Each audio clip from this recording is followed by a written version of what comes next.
Hello friends, class 10 mathematics का question number 13 है, exercise 6.5। एक त्रिभुज ABC जिसका कोण C समकोण है कि भुजाओं CA और CB पर क्रमशः बिंदु D और E स्थित है। सिद्ध कीजिए कि AE² + BD² बराबर AB² + D²। देखिए दिया हुआ है समकोण त्रिभुज ABC में कौन सी समकोण है, भुजाएं CA और CB पर क्रमशः बिंदु D और E स्थित है। क्वेश्चन में भी यही दिया हुआ है। सिद्ध करना है क्या, A² + BD² बराबर AB² + D²। चलिए जैसा प्रश्न में दिया हुआ है उसी तरह से आप सबसे पहले एक फिगर बना दीजिए, क्योंकि फिगर ही ज्योमेट्री का मेन अंग है। फिगर को यदि आप गड़बड़ा देंगे तो आप क्वेश्चन सॉल्व करने में बहुत परेशानी हो जाएगी। कहता है कि CA पर बिंदु D है और CB पर बिंदु E है। CB पर बिंदु E है, चलिए यहाँ पर बिंदु E है। CA और CB पर बिंदु D और E स्थित है, प्रश्न में दिया हुआ है। सिद्ध करना क्या है, ये E²। देखिए ये E², इसका मतलब ये E को भी मिलाना है। चलिए ये E² और BD², तो BD को भी आप मिला दीजिए। ये E² + BD² बराबर ये B² + DE², ये DE²। चलिए अब हम प्रमाण में चलते हैं। तो देखिए सबसे पहले आपको सिद्ध करना क्या है, ये E², ये E², तो हम किस त्रिभुज में चलेंगे, त्रिभुज ये EC में। ये समकोण त्रिभुज है, चूँकि इसका एक कोण 90 डिग्री है। AEC, देखिए जहाँ से मेरा हाथ घूम रहा है आप ध्यान से देखेंगे, ये 90 डिग्री है, इसका मतलब ये EC समकोण त्रिभुज है। लिखिए आप यहाँ पर समकोण त्रिभुज, समकोण त्रिभुज AEC में, AEC में कोण C बराबर 90 डिग्री। जब ये 90 डिग्री हो गया तो पाइथागोरस थ्योरम से कर्ण का स्क्वायर अन्य दो भुजाओं के स्क्वायर का जोड़, तो 90 डिग्री के सामने का भुजा कर्ण हो जाएगा, तो इसका कर्ण हो जाएगा ये, चूँकि ये 90 डिग्री के सामने की भुजा है। तो चलिए अब यहाँ देखिए आपको सिद्ध भी करना है ये E²। यहीं से देख करके हम पकड़ते हैं कि हमें करना क्या है, किस त्रिभुज को लेना है। ये E² करना है तो इस साइड नीचे में यदि हम ले लेंगे ये BE में, तो देखिए यहाँ पर कोई हमको 90 डिग्री का कोण मिल नहीं रहा है, इसलिए हम ऊपर वाला त्रिभुज लेंगे, त्रिभुज AEC में। चलिए कौन सी 90 डिग्री हो गया, तो ये E² AE² बराबर शेष दो भुजा कौन कौन बचा है इसमें, EC²। चलिए यहाँ लिख लीजिए आप EC² प्लस, और इस साइड में बच गया क्या, ये इसी का AC²। चलिए इसको समीकरण 1 में रख दीजिए। यहाँ आप लिख सकते हैं पाइथागोरस परिमेय से, पाइथागोरस परिमेय से। चलिए यहाँ तक कोई दिक्कत नहीं है मेरे ख्याल से। अब देखिए दूसरा आपको सिद्ध करना है क्या, BD²।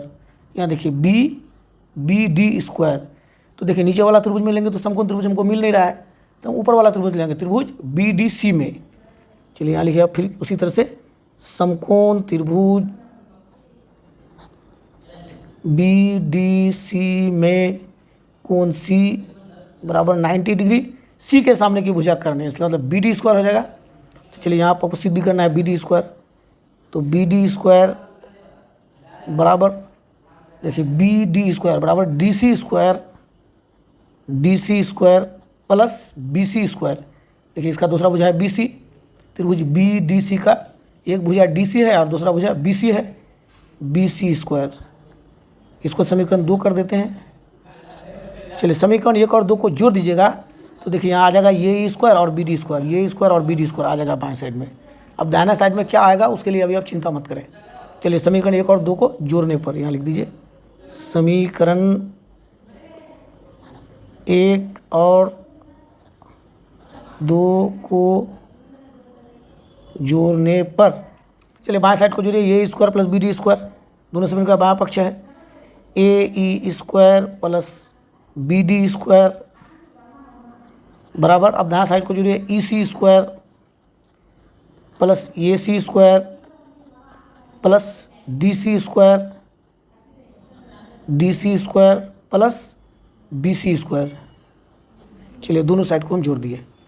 अब देखिए यहाँ पर आप यहाँ थोड़ा गौर कीजिए, देखिए इसमें AC² और BC² दोनों समीकरण में आ रहा है। देखिए AC² और BC², तो ये दोनों को आप एक जगह पहले कर दीजिए, EC² प्लस DC² को इस पर लेके आ जाते हैं, DC² plus AC² plus BC²। चलिए यहाँ थोड़ा एक ब्रैकेट दे दीजिए आप, क्योंकि ये दोनों देखिए AC² और BC² ये समकोण त्रिभुज ACB या ABC की समकोण बनाने वाली दोनों भुजा है। इसका मतलब यहाँ हम पाइथागोरस थ्योरम का उपयोग करेंगे तो इसका मान ए बी स्क्वायर हो जाएगा। अब चलिए यहाँ पर एक लाइन आप लिखिए, समकोण त्रिभुज ए बी सी में, पूरा त्रिभुज में, देखिए समकोण त्रिभुज ए बी सी में ये कोण सी बराबर 90 डिग्री हो गया, तो सी के सामने की भुजा ए बी हो जाएगा कर्ण, तो कर्ण का स्क्वायर हम लिख देंगे यहाँ पर क्या, ए बी स्क्वायर बराबर अन्य दो भुजा ए सी स्क्वायर और बी सी स्क्वायर। चलिए आप लिख दीजिए A C square plus B C square. यहाँ आप लिख सकते हैं पाइथागोरस प्रमेय से, पाइथागोरस प्रमेय से का नाम आप समीकरण 3 रख दीजिए, यहाँ पर सुविधा होगी आपको। अब देखिए ए सी स्क्वायर और बी सी स्क्वायर, ए सी स्क्वायर और बी सी स्क्वायर, ए सी स्क्वायर और बी सी स्क्वायर का मान हम लिख देंगे आप समीकरण 3 में जाके क्या, ए बी स्क्वायर इसकी जगह हम लिख सकते हैं।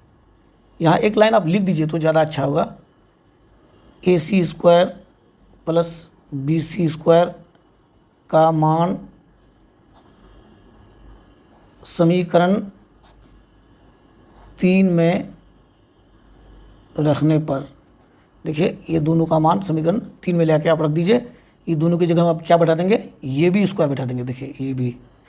चलिए इसको आप उतार दीजिए एक बार समीकरण 3 को। समीकरण 3 में है A square plus B D square बराबर E C square plus D C square plus, देखिए ये दोनों की जगह आप ए सी स्क्वायर और बी सी स्क्वायर की जगह आप लिख दीजिए क्या, ये B square A B square. चलिए अब इसको आप समीकरण 4 बना सकते हैं। चलिए लिख दीजिए यहाँ पर समीकरण 4। अब देखिए आपको सिद्ध करना क्या है, फिर वहाँ जो सिद्ध करना है उसमें आप चलिए आपको सिद्ध करना है A square plus B D square बराबर A B square plus D square. A square plus B D square हमारा आ गया। अब देखिए वहाँ पर कहता है कि A B square plus D square, देखिए ए बी स्क्वायर भी आ गया लेकिन डी स्क्वायर मेरा नहीं आया है। देखिए ये दोनों को ई सी स्क्वायर और डी सी स्क्वायर को हटा करके इसकी जगह डी स्क्वायर लाना है, तब हमारा सिद्ध हो जाएगा। तो चलिए यहाँ थोड़ा करते हैं काम। अब डी स्क्वायर जब यहाँ पर लाना है तो हम क्या करेंगे, त्रिभुज डी ई सी में चलेंगे। ये भी एक समकोण त्रिभुज है, चूँकि कौन सी समकोण है। अब आप यहाँ पर लिखिए क्या, चलिए एक लाइन कर देते हैं, समकोण त्रिभुज डी ई सी में कोण सी बराबर 90 डिग्री, कोण सी के सामने की भुजा ये कर्ण डी, तो कर्ण का स्क्वायर यानी डी ई का स्क्वायर बराबर अन्य दो भुजाओं के स्क्वायर का जोड़। अन्य दो भुजा हो गया क्या, डी सी स्क्वायर प्लस दूसरा क्या हो जाएगा, ई सी स्क्वायर। यहाँ पर जो हमने सॉल्व करके रखा था E C square plus D C square, E C square plus D C square. अब ई सी स्क्वायर और डी सी स्क्वायर का मान हम समीकरण 4 में लेकर रख देंगे तो हमारा प्रूफ हो जाएगा। अब यहाँ लिख दीजिए आप एक line, D C square plus E C square का मान समीकरण 4 में रखने पर, चलिए रख देते हैं हम समीकरण 4 को। अब यहाँ से उतार देते हैं हम। समीकरण 4 में क्या है, A E square plus B D square बराबर, देखिए ई सी स्क्वायर और डी सी स्क्वायर। अब इसको हम नहीं लिखेंगे, ए बी स्क्वायर, ये ए बी स्क्वायर को उतार दिए और इन दोनों की जगह इन दोनों को प्रतिस्थापित करके इसके स्थान पर अब हम लिख देंगे क्या, प्लस डी ई स्क्वायर। देखिए यही आपको सिद्ध करना था। एक दृष्टि में आप इसको समझ लें, आसानी होगी।